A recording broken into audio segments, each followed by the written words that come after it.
নমস্কাৰ বন্ধুসকল, মোৰ ইউটিউব চেনেলৰ বন্ধুসকল আৰু মোৰ ফেচবুক পেজত থকা বন্ধুসকলকে মোৰ পিংকীৰ বহুত মহিয়া ভৰা মৰম।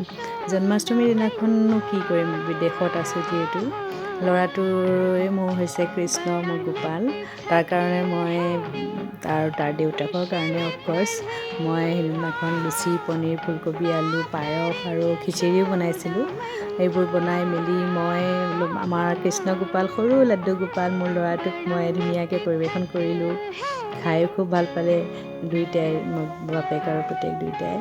আৰু মই খুব এনজয় কৰিছোঁ আৰু কি আনন্দ আৰু এটা এনেকৈ থাকি বাহিৰত থাকি যিহেতু আৰু কিনো কৰিম বনাবলৈ, আৰু মই গোঁসাই থাপনা কৰিবলৈ এটা ভাল ঠাই এটুকুৰ লৈ মই থাপনা কৰিম, গোঁসাই বহাম তাতে। আৰু কিন্তু মই মনতে ভগৱান শ্ৰীকৃষ্ণক মনতে মানি লৈ মই সেইদিনাখন ৰাতিপুৱাৰ পৰা আৰু লাগি গৈছোঁ আৰু ঘৰ মুচি ঝাৰু দি একদম ধুনীয়াকৈ বনাবলৈ আৰম্ভ কৰিছোঁ। ধূপ চাকি এনেকৈ দিলোঁ ঘৰটোৰ ভিতৰতে। মোৰ সৰু আছে, লক্ষ্মী আৰু কৃষ্ণ গণেশৰ এটা এটা আছিল, কইন এটা আছিল। সেই কইনটোতে মই কৰিছোঁ, চাকি ধূপ দিছোঁ। আৰু তেনেকৈ মই ফুলকবি তৰকাৰীখন পনীৰেদি বনাবলৈ মই পনীৰ ভাজি লৈছিলোঁ। ফুলকবিটো নিমখ আৰু পানী অকণমান কৰি তাতে ফুলকবিটো অলপমান সিজাই লৈ আলু এনেকৈ ধুনীয়াকৈ সৰু সৰুকৈ কাটি ফ্ৰাই কৰিও থৈ দিছিলোঁ। ভালকৈ সিজি যোৱাকৈ ফ্ৰাই কৰি থৈছিলোঁ যাতে মছলা পেষ্টটোৰ লগত আৰু বেছি আলু ভাজিব, আৰু ফুলকবিটোতো আৰু বইল কৰি থোৱা আছিল নিমখ পানীত। তো গতিকে ফটককৈ মই এনেকৈ পনীৰে মছলাটো মই পেষ্টটো বনাই থৈছিলোঁ, অকণ পানী দি কেনে অকণমান ঘুলি লৈছিলোঁ।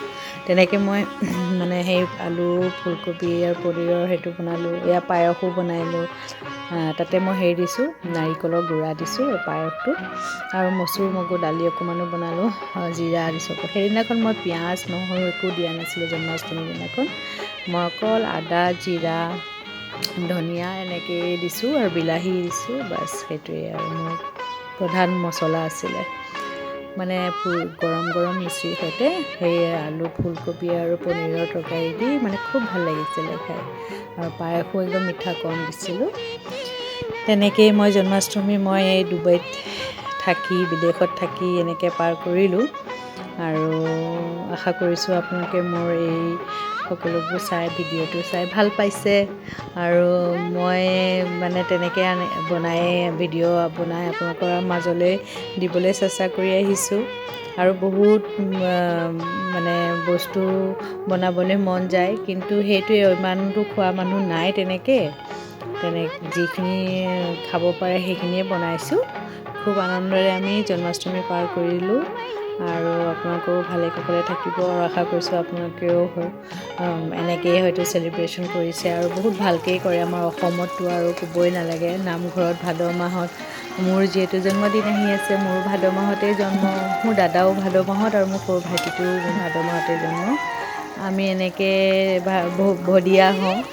গতিকে আমাৰ নামঘৰৰ যিটো প্ৰসাদ আৰু তাত থকা খিচিৰি বা ভাত দালি মিক্স চব্জি আৰু তাৰ সোৱাদেই বেলেগ। খুব মিছ কৰিছোঁ। বিদেশত থাকিলে এইবোৰ বস্তু খুব মিছ কৰা যায়। যি নহওক, চাওক এনেকৈ থালিখন মোৰ সৰু কৃষ্ণ, মোৰ লাড্ডু গোপালক মই দিলোঁ। মোৰ ভগৱান, মই সকলো সিয়ে, মোৰ ল'ৰাটোৱে। মই তেনেকৈ তাকেই পৰিৱেশন কৰিলোঁ। সি খুব আনন্দৰে খালে। আৰু আপোনালোকে মোৰ ইউটিউবৰ যদি চাই আছে, আপোনালোকে অনুগ্ৰহ কৰি ইউটিউব চেনেল ছাবস্ক্ৰাইব কৰিব, কমেণ্ট, লাইক, শ্বেয়াৰ নিশ্চয় কৰিব, বেলটো দি থ'ব, যাতে মই যেতিয়াই ভিডিঅ'বোৰ দিওঁ আপোনালোকৰ মাজতে প্ৰথমে পায়। আৰু মোৰ ফেচবুকত থকা বন্ধুসকল, আপোনালোকেও মোৰ ফেচবুক পেজটো ফ'ল' কৰিব।